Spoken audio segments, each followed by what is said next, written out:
Welcome back. I'm Emily at Emily's podcast, Tribute to All Little Angels. Part 2, Episode 3 of Refresh Our Memory. July 1st, 2021. This morning is calm. My friend Patty called. We only talked briefly, but she kept me upbeat. Then at 10:45 a.m., my friend Lisa called. When I first answered the phone, we talked of her son and his new house. We talked of her daughter. Then we talked of the weather, the rain the state has been getting. Lisa said, "You've been getting a lot of rain lately. The cemetery is probably flooded, huh?" I said, "Yes, we have had a lot of rain, and yes, the cemetery is flooded. But Megan's flowers still stands through all that water." Lisa asked, "Through all the rain and the flood?" I said, "Yes. I will send you a picture or two." Lisa said, "I can't believe the city wouldn't want to fix this." I said, "Me neither." Lisa asked, "Have you heard from that woman?" I said, "No, not yet, but she had mentioned in conversation not until after the 4th. So maybe then." Lisa and I talked for a short time later and hung up. 3:33 p.m. It's raining so hard, and I know the cemetery is worse than what it's been. I can expect that. But it's raining so hard. My street in front of my house, the water is up over the curb, and I'm using boards to block water from coming in my house. The water level on my patio looks to be about an inch, inch and a half. It's coming down fast and hard. 6:33 p.m. After the afternoon of all the rain, Madison and I went to the cemetery. There is a lot of water laying over Megan's area and in puddles in different areas of the cemetery. I did take pictures, and guess what? Megan's flowers stood in the ground through all the water. It's amazing. I can say I don't believe it, but I do believe it, and I'm so thankful. July 2nd, 2021. I feel sick today. I feel I need to cry, and I'm wishing this could be over. It's just so much stress. Madison and I spent some time together today, and I have 4 birthdays this month, and I need to get a head start on them. When we got home, I was beat. I had to sit down, and my phone dinged as if I have a message. 5:11 p.m., my niece Melissa messaged me. She wrote, "Checking in on you." 5:56 p.m., I wrote back, "Thank you. I hope all is all right with you. I finally found a lady that has had issues with the same cemetery, and we talked for hours one night, and she said she would help. So hopefully we can get started on that soon. We have similar stories of the cemetery flooding, but in my case, the headstones have been moved by the floodwater." She even talked of being a professional photographer and overlaying pictures to help prove my story. Melissa wrote, "I'm so sorry to hear you are still going through this. This is completely ridiculous. Not that I'm happy she's going through the same thing, but I'm happy that you found someone to connect with. It's clear people, the cemetery folks, have been doing this for some time and have gotten away with it. It's really sad. And I know how you are with your kids and grandbabies and what they mean to you, even if they were only here a short time. I'm sure their spirits are thankful you are looking out for them. And as for me and my hubby, we are okay. My kitty babies too. I love my kids too." I sent Melissa 3 pictures. I wrote, "Yes, I'm still going through it, And I have asked myself, how do I walk away knowing this? I can't. The city told that woman the same thing as they told me. No one else is complaining. Yet this woman's mother complained for 11 years. I've complained for 6 years now, and this woman is complaining. And like they say, if there's one, there's others. But as soon as I know any more, I will be in touch. Melissa wrote, yes, please keep me updated. July 4th, 2021. It's the 4th. Happy Independence Day. 7:44 p.m., Madison and I went to the cemetery. I pulled back to see Wyatt. We visited with him. Then I drove around to see Megan to visit with her. The water level is going down, which is good to see, but we shouldn't be seeing any of this at all. I took lots of pictures, and I prayed to Megan and Wyatt for this woman to help. Someone to help us get this fixed. I pulled out of the cemetery and drove home. Later this evening, we went and watched fireworks and to enjoy the evening. July 5th, 2021. This day will be great. My great-granddaughter called this morning wanting to come to my house. Madison and I went to pick her up at my son's. My great-grandson came too. On our way back to my house, I stopped and picked up pizza. My daughter Nicole and my two granddaughters, Megan's two younger sisters, came over too to swim and to enjoy the day. They had no idea. But while they were outside swimming, I'm in the house decorating and putting my great-granddaughter's birthday party together. And when they were all done swimming and came in the house, they were all surprised, not just my great-granddaughter. We had so much fun, and thank you for this day.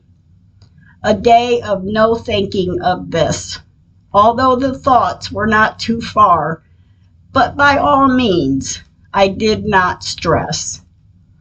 July 6, 2021. As my morning started, Jen called at 11:06 a.m. We talked for a while. We even talked of that woman helping me. Jen said, I think she will. I don't think she would have told you all that she did if she wasn't going to. The holiday now is over. We have to be patient because she still may have graduations, weddings, senior pictures, and other things to do. So we have to give her a little time. I said, oh, I know, but with this, I just can't hit no more brick walls. My head is spinning in circles since I had talked to this woman, and to know now someone else out there, after making me feel like I was the only one, and me asking, why is no one else not seeing this? There is more out there. Jen said, oh, I know, but one good thing about this is, if this woman doesn't help, hire a professional photographer and overlay the pictures. Just take a couple months, and if she doesn't contact you, we will then. I said Madison said the same thing. And then I am quiet. Then I said, all right, although in my mind I'm thinking, months? I don't think I can wait months and not to be doing anything. And then my stomach felt sick. Jen and I talked a short time and then hung up. This afternoon, my great-granddaughter and I were outside. There's a butterfly flying around me. It's trying to land on me. I did manage to take pictures, and it was a good afternoon. Later this evening, we watched movies until my great-granddaughter fell asleep, and it's been a good day, and I thank God. July 8, 2021. It's been an emotional morning. I'm up and down. I'm crying, upset, and stressed. I certainly had to pull myself together because I have grandchildren still with me, and they certainly don't need to see any of this. After the girls swam a while and we spent the afternoon outside, this evening at 6:50 p.m., we went to the cemetery and we visited with Wyatt for a while, then went to visit with Megan. There is water laying on the ground in Megan's area. I did notice others have been out to visit their loved ones.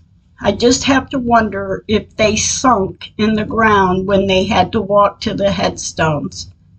I know I do. I have.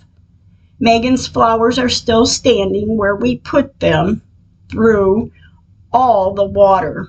They still stand. And I'm amazed by that. There is also a green orb in the pictures. Well, about 4 out of the 6 pictures I took. July 9th, 2021. Good thoughts this morning. I haven't heard from the woman yet, though. I am back and forth on my thoughts on this woman is or is not going to help. This afternoon, I did work on the timeline and writing in what needed to be filled in up to date.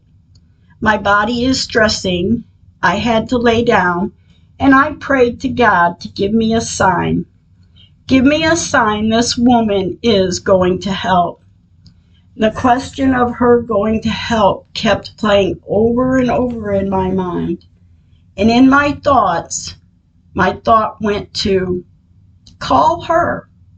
So I did. At 7:52 p.m., I called.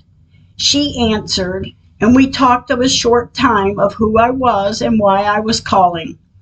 She said yes, and she reassured me that she will not give up on this.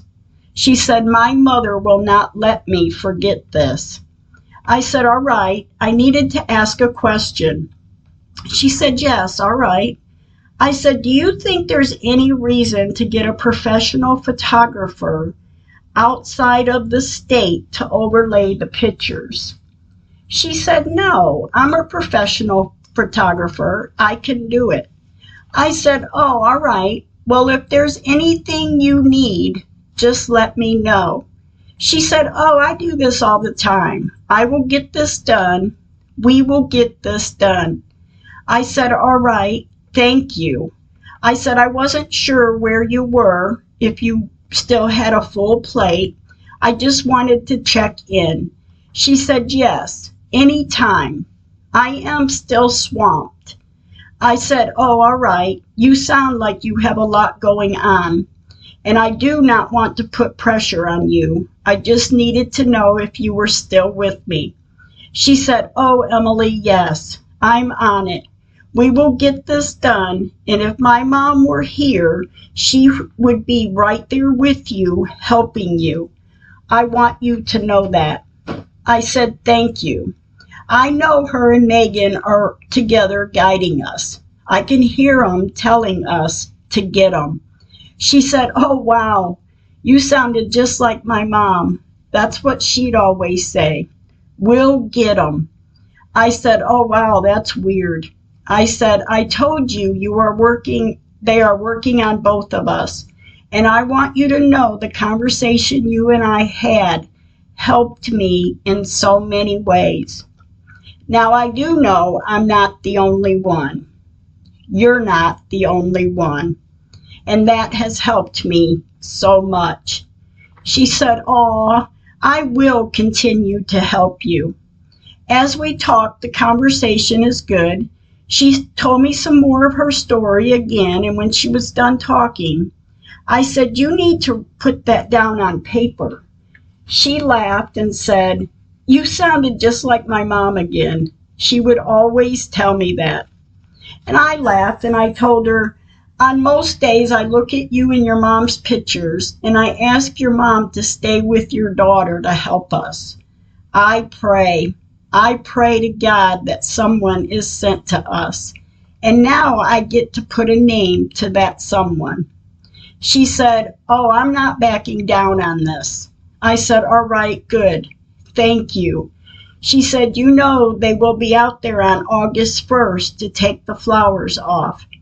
I said, "Oh, I know. I usually go out and take my flowers off before they do." She said, "I do too. But we could meet out there that day, and then they will see us working together."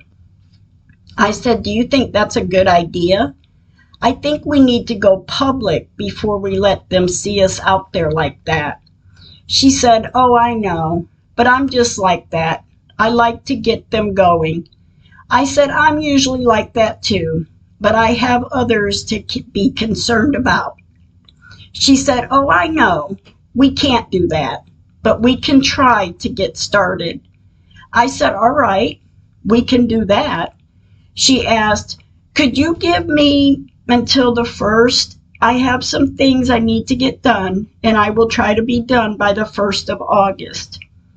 And of course, I was hesitant, and I said, "Oh, all right, that sounds good." She said, "In fact, tomorrow, or no, maybe Sunday, if I have found a free pocket of time, I can run out there to the cemetery. I will call you and we can meet out there because I really do want to see some pictures." I said, "All right, I have a packet of information and pictures ready for you. I have so many more pictures, and I tell people, if anyone wants to play Find the Differences, look at the pictures." She said, "We can do that, and then when I find time, I will have them, and then I will be able to look at them." I said, "All right." She said, "Because I would love to prove you wrong." I said, "All right, but I know you won't be able to." She said, "I'm taking that approach towards this, though, and I will look at the pictures and see where we are." I said, "All right, but I know 100% that the headstones were moved. The tree didn't move. The street didn't move. And I look at you as a fresh set of eyes." She said, "Well, water can move headstones. Hell, water was pushing houses into the river. What the hell was that lady talking about, that water doesn't move headstones?" I said, "Yes, water does. It's one of the strongest forces." She said, "Yes, yes it is." She then asked me about the news stations I contacted. I said I sent information to all of them. Only one contacted me back. I sent information and pictures to them as he had asked, with no response in return. She asked about the surveyor that was to survey.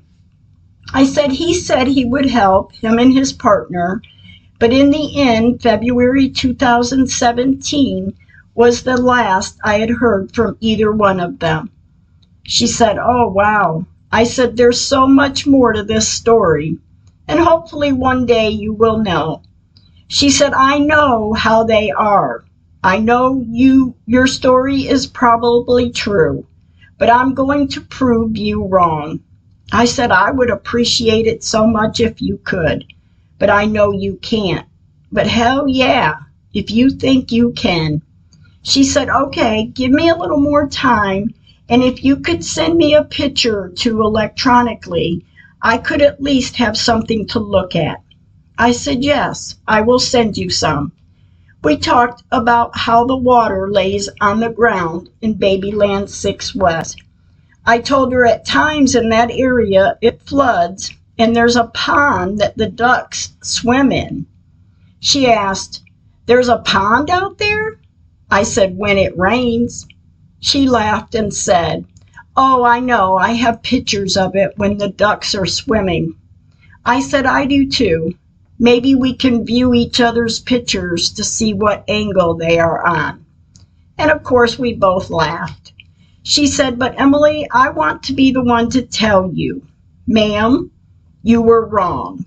You are distressed, you are emotional, and the headstones are where they should be. Megan is where she should be." I said, I really hope you can, but you already know, and I know where we buried Megan at, and where we have sat with her at, visited with her. Years before the flood, and then after the flood, we stood under the tree and put her flowers under that tree, because we know where Megan is. She said, all right, Emily, send me some pictures to look at to get started. And don't think I'm backing out, because I am not. And my mom will not let me. I said, thank you so much. We talked a few more minutes and hung up. And man, I was happy when I hung up with her. I felt relieved to know she is still with us. 9:12 p.m., I messaged my niece Jen. I wrote, I just talked with the woman and she reassured me that she is not giving up on this. I'm going to send her some pictures for her to look at. I just wanted to share that with you. Jen wrote, I'm glad you got in touch with her. I know she will help. July 10th, 2021, 10:33 a.m., my phone rang. It's the woman about the cemetery. I'm a little surprised her name came across my caller ID, but I answered. She said, Hi, Emily, are you busy? I said, no, not at all. She said, I'm at the cemetery and it is a mess. I listened to your story and I wanted to get a view of what the area looked like because I want to prove you wrong. I said, yeah, I know. And I'm quiet. She said, looking at this, you know, as I know, I am not going to be able to prove you wrong. I said, yeah, I know that. But if you thought you could, I really wish you could have. But I know 100%. She then said, maybe we can reenact the whole area. I said, I could probably do it now and tell the story. She said, we might be able to get someone to do it, but if you think you could. I said, yes, I could, or at least I'd try. I get so darn emotional talking about this. But the last time we talked and you said you would help, that your mom wants you to help me, I knew God was listening and answering my prayers. But now I believe I could do it. She said, and another thing, the mosquitoes out here, my legs are eaten up, and you know why. The standing water. It still has water laying on the ground. I said, oh, I know. It was like that yesterday. Every time I'm out there and it's like that, I take pictures. When we were done talking and hung up, I then messaged Jen. 11:47 a.m., I wrote, good day, baby. That woman called me this morning and she said she was at the cemetery. She kept telling me last night when we talked she was going to prove me wrong. This morning she told me, I know I kept telling you I'm going to prove you wrong, and after being at the cemetery this morning, she said, I'm not going to be able to prove you wrong. I told her I knew that already, but if she could have, I would have greatly appreciated it. But I know what they have done. She also mentioned the mosquitoes eating her alive because of the standing water. Jen wrote, oh, wow. Why did she say she was going to prove you wrong? I wrote, going at it with an open mind, looking at it from all angles. But I already knew she couldn't. But that was the approach she was taking. Jen wrote, she was looking at it as, I will prove you wrong, so she isn't in the automatic mindset of the city doing people wrong. I wrote, yes, she can be open-minded, but then when she called this morning to tell me she couldn't prove me wrong, Man, a lot of anxiety lifted off of me. I am getting pictures together to send to her. Jen wrote, "This is good news. Finally, it was meant to be that." I found news footage on them talking about her mother's headstone. I wrote, "Oh, I know, and thank you too. I really do believe people meet others for a reason." Jen wrote, "So glad I could help." I wrote, "Me too. The lady has now asked until the 1st of August. At 7:12 p.m., I sent this woman about 15 pictures and a short description of each picture. And gosh, I pray this works." And now I want to express that I know as you listen, some episodes may have more important information in it than other episodes. But even the small talk needs to be expressed to get the story out there. And that is why we are where we are today. Thank you for listening. Stay kind with your words.